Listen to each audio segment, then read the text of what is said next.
মাছ দিয়ে শিম রান্না করলাম। শিমের তরকারিটা খেতে দারুণ হয়েছে। হ্যালো গাইস, আসসালামু আলাইকুম। আপনারা কেমন আছেন? আশা করি সবাই ভালো আছেন। আল্লাহর রহমতে আমিও বেশ ভালো আছি। আমি প্রথমে সবজি কেটে নিলাম। মাছটা কেটে কুটে ধুয়ে পরিষ্কার করে তুলে নিলাম। মাছের মধ্যে হলুদের গুঁড়া আর লবণ মেখে নেব। আমি শিমের সাথে সাথে নিলাম একটা টমেটো আর 2টা আলু। এবার আমি মাছের মধ্যে হলুদের গুঁড়া আর লবণ মেখে নিয়ে চুলা জ্বালিয়ে কড়াই বসিয়ে দিলাম। কড়াই গরম হয়ে গেলে দিয়ে দিলাম তেল। তেল গরম হয়ে গেলে একে একে মাছের পিসগুলা দিয়ে দিলাম। আমি মাছগুলা ভেজে নেব।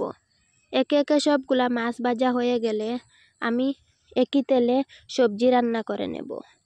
এবার আমি মাছের পিসগুলা ভাজা হয়ে গেলে দিয়ে দিলাম মাছের লেজ আর মাছের মাথা। মাছের মাথা আর মাছের লেজ ভাজা হয়ে গেলে একই তেলে দিয়ে দিলাম পেঁয়াজ কুচি আর রসুন কুচি।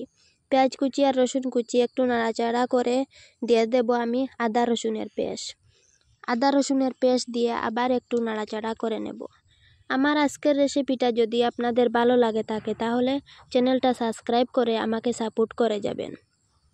আমি দিয়ে দিলাম টমেটোর পিসগুলা। টমেটোর পিসগুলা দিয়ে আবার একটু নাড়াচাড়া করে দিয়ে দিলাম আলু আর শিম। আলু আর শিম দিয়ে আবার নাড়াচাড়া করে দিয়ে দেব মশলা, মরিচের গুঁড়া, হলদি গুঁড়া আর দেব ধনিয়া গুঁড়া। দিয়ে পরিমাণ মতো লবণ দিয়ে আবার নাড়াচাড়া করে নেব।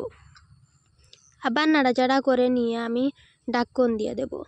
একটু ঢাকন দিয়ে দেব। ঢাকন দিয়ে দিলাম। এবার ঢাকন সরিয়ে দেখব আমি সবজির জলটা শুকিয়ে গেছে। এবার আমি নাড়াচাড়া করে নেব। আপনাদের সাপোর্টে আমি এগিয়ে যেতে পারবো, আপনারা আমাকে সাপোর্ট করবেন।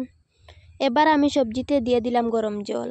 গরম জল দিয়ে ঢাকন দিয়ে দিলাম। আবার ঢাকন সরিয়ে দেখছি সবজি সিদ্ধ হয়ে গেছে, অনেকটা সিদ্ধ হয়ে গেছে।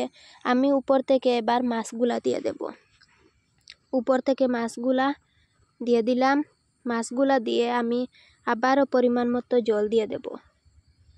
আবারও জল দিয়ে আমি ঢাকন দিয়ে দেব। আমার ঢাকন দিয়ে সরিয়ে দিলাম ধনিয়া পাতা। ঢাকন সরিয়ে ধনিয়া পাতা দিয়ে আবারও ঢাকন দিয়ে দিলাম। আবারও ঢাকন সরিয়ে দেখছি আমার রেসিপিটা হয়ে গেছে।